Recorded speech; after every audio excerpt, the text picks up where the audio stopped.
Hello friends, एक बार फिर से आप सभी का स्वागत है आप ही के अपने चैनल मनोराज एपेटाइजिंग रेसिपीज में। आज हम बनाने वाले हैं मसाला बैगन। जी हाँ दोस्तों, बैगन की ये सब्जी एक बार जो खा लेगा वो खाता ही रह जाएगा। इस मसाला बैगन की सब्जी को आप रोटी के साथ खाएं या चावल के साथ, दोनों के साथ इसे खाने में बहुत ही मजा आने वाला है। तो चलिए बिना देरी करे हम मसाला बैगन की रेसिपी शुरू करते हैं, लेकिन उससे पहले मेरे चैनल को सब्सक्राइब जरूर कर ले। मसाला बैगन बनाने के लिए यहाँ पे मैंने छोटे छोटे गोल गोल बैगन लिए हैं। आप चाहे तो लंबे वाले बैगन भी यहाँ पर इस्तेमाल कर सकते हैं, उसका स्वाद भी बहुत ही अच्छा लगता है। सबसे पहले मैं इन बैगन को अच्छी तरह से साफ कर रही हूँ। उसके लिए मैं बैगन की जो पूंछ है उसका एक छोटा सा हिस्सा हटा रही हूँ और साथ ही जो उसकी कैप रहती है उसमें से जो सूखा हुआ हिस्सा होता है वो सब हटा दे रही हूँ। आप देख ही रहे जिस तरह से मैं साफ कर रही हूँ, इसी तरह से आप भी इसे साफ कर लीजिए। ये जो बैगन की पूंछ होती है उसके लिए बच्चों में बहुत झगड़े होते हैं। जब हम छोटे थे तब हमें ये पूंछ खाना बहुत ही पसंद हुआ करता था और वो पसंद आज तक वैसे ही बनी हुई है। मसाला बैगन के मसाले के लिए मैंने यहाँ पे लगभग मीडियम साइज का एक प्याज लिया है। इस प्याज को भी हम छीलकर अच्छी तरह से तैयार कर लेते हैं। प्याज के साथ साथ इसमें हम लेंगे थोड़ी सी लहसुन। यहाँ मैंने लगभग 5 से 6 कली लहसुन ली है और इसके भी छिलकों को मैं यहाँ पर अच्छी तरह से निकाल ले रही हूँ। प्याज और लहसुन के साथ साथ यहाँ पर हम लेंगे लगभग 1.5 इंच के करीब का अदरक का टुकड़ा। इसे भी मैं अच्छी तरह से साफ कर ले रही हूँ। यदि आप और ज़्यादा स्पाइसी खाना पसंद करते हैं तो आप इस मसाले में लौंग, काली मिर्ची, तेज पत्ता, जो हमारे गरम मसाले होते हैं वो भी डाल सकते हैं। मैं यहाँ पे सादा ही मसाला बैगन बना रही हूँ। अब हम इन प्याज, लहसुन और अदरक को मिक्सी के जार में पीस करके एक बढ़िया सा पेस्ट बना लेते हैं। ये देखिए हमारे प्याज, लहसुन और अदरक का ये बढ़िया सा पेस्ट तैयार हो चुका है। अब हम सब्जी बघारने की तैयारी कर लेते हैं। सब्जी बघारने के लिए यहाँ पे मैंने मोटे बेस का एक मोटी सी कढ़ाई यहाँ पर ली है ताकि हमारा मसाला इसमें धीमी धीमी आंच पर अच्छे से पके। और इसमें लगभग मैं 3 बड़ा चम्मच तेल डाल रही हूँ। जो भी हम मसालेदार सब्जी बनाते हैं उसमें थोड़ा सा तेल ज़्यादा ही लगता है। यहाँ मैंने सोयाबीन का तेल यूज़ किया है। आप चाहे तो इसे सरसों के तेल में भी बना सकते हैं। ठंड के दिनों में यदि ये सब्जी सरसों के तेल में बनाई जाए तो उसका स्वाद और भी अच्छा लगता है।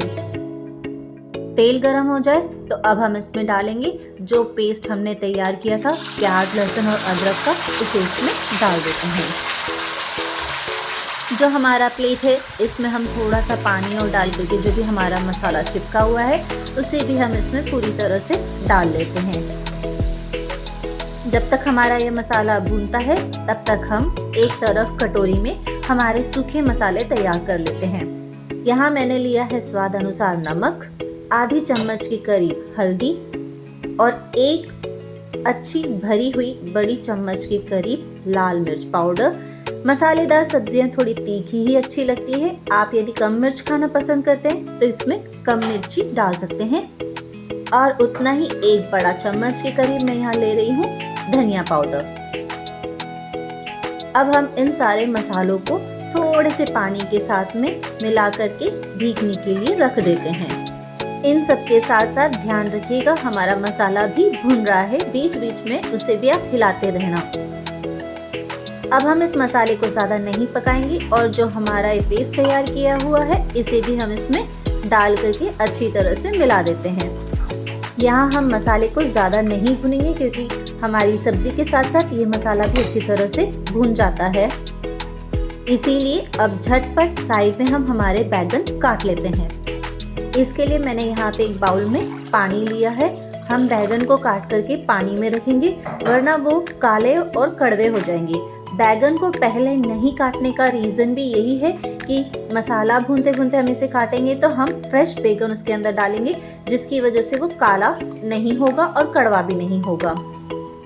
सबसे पहले मैं यहाँ आलू काट रही हूँ। आलू को भी मैं लंबे लंबे काट रही हूँ क्योंकि हम भरवा बैगन बना रहे हैं, तो उसमें छोटे छोटे आलू काटेंगे तो जल्दी पक करके गल जाएंगे। आलू के बाद अब हम बैगन को काटेंगे। बैगन हम बारीक बारीक नहीं काटेंगे, बल्कि बैगन को पूरा पूरा रखेंगे क्योंकि इससे ये दिखने और खाने में बहुत ही स्वादिष्ट लगता है। देखिए मैंने किस तरह से बैगन को काटा है, जिससे कि हमें बैगन के अंदर कोई कीड़ा है तो नहीं वो भी दिख जाए और हमारा बैगन भी पूरा रहे। इस तरह से काटने पर हमारे बैगन के अंदर मसाले भी अच्छी तरह से जाते हैं। इसी तरह से हम सारे बैगन को काट लेते हैं। दोस्तों मैंने मेरे चैनल पे बहुत सारी रेसिपीज अपलोड करके रखी हुई है, आप मेरे चैनल को विजिट कीजिए, वहाँ पे आपको बहुत अच्छी अच्छी रेसिपीज मिलेगी। आप उन्हें बनाइए, खाइए, लोगों को भी खिलाइए और मेरे चैनल को सब्सक्राइब भी करवाइए। तो लीजिए इसी के साथ हमारे बैगन भी कट गए हैं। इन्हें हम थोड़ा सा रब कर करके अच्छी तरह से वॉश कर लेते हैं और फिर अब हम इन्हें हमारे मसाले में डाल देते हैं। देखिए हमारे मसाले का कलर कितना बढ़िया आ रहा है। अब इन मसाले में इन बैगन को अच्छी तरह से हम मिला लेते हैं। इस सब्जी को पकने में बहुत टाइम लगेगा, तो आप पेशेंस रखिएगा और एकदम लो फ्लेम पर धीमी धीमी आंच पर इन बैगन को अच्छी तरह से पकने दीजिए। और जब भी आप हिलाएं तो कोशिश कीजिए कि जैसे मैं एक खोचे से मसाले को बैगन के अंदर डाल रही हूँ, आप भी उसे डालते रहें ताकि आपका जो मसाले का फ्लेवर है वो आपके बैगन में अच्छी तरह से चला जाए। तो लीजिए सब्जी को मैंने अच्छी तरह से हिला दिया है। अब बारी है इसे एकदम लो फ्लेम पर ढक करके धीमी धीमी आंच पर इसको पकाएं। तो चलिए इसे ढक देते हैं और सुकून से इसे पकने देते हैं। बीच बीच में हर थोड़ी थोड़ी देर में आप इस सब्जी को चेक करते रहिए, कहीं ये नीचे जल तो नहीं रही है। और यदि लगे कि सब्जी हमारी जल रही है तो बिल्कुल थोड़ा थोड़ा सा 2-2 चम्मच जितना पानी आप डाल करके इसे पका सकते हैं। बैगन की सब्जी हो और टमाटर ना डले, ऐसा कैसे हो सकता है? इसमें टमाटर ज़रूर डालिएगा। बैगन और टमाटर का कॉम्बिनेशन बहुत ही अच्छा लगता है। ये टमाटर डाल करके आप जब इसे पकाएंगे तो इसमें बैगन और टमाटर का रस और निकल कर आएगा, तो आपकी सब्जी जो नीचे चिपक रही होती है वो भी चिपकना बंद हो जाएगी। और टमाटर डालने के बाद फिर हम हमारी सब्जी को पकने रखेंगे। देखिए इस तरह से प्रेस करके देखिएगा कि ये बैगन हमारे कितने सॉफ्ट हुए हैं। अच्छी तरह से सॉफ्ट होने तक इसे हम धीमी धीमी आंच पर पकाते रहेंगे। फिर से इसे ढक देते हैं और पकाते हैं। ये देखिए टमाटर डालने के बाद हमारी बैगन ने कितना अच्छा सा ग्रेवी छोड़ा है और वो कितना अच्छा लग रहा है। अब इसे धीरे धीरे इसी तरह से हम पकाते जाएंगे। देखिए अभी भी हमारा बैगन उतनी अच्छे से पका नहीं है, इसे हमें थोड़ी देर और पकाना पड़ेगा। जब हमारा बैगन अच्छी तरह से पक जाए तो आखिरी में इसमें डालिएगा खुशबूदार धनिया, जिससे हमारे स्वाद और डबल हो जाएगा। और इसी के साथ हमारा बैगन की सब्जी, मसाला बैगन की सब्जी तैयार है।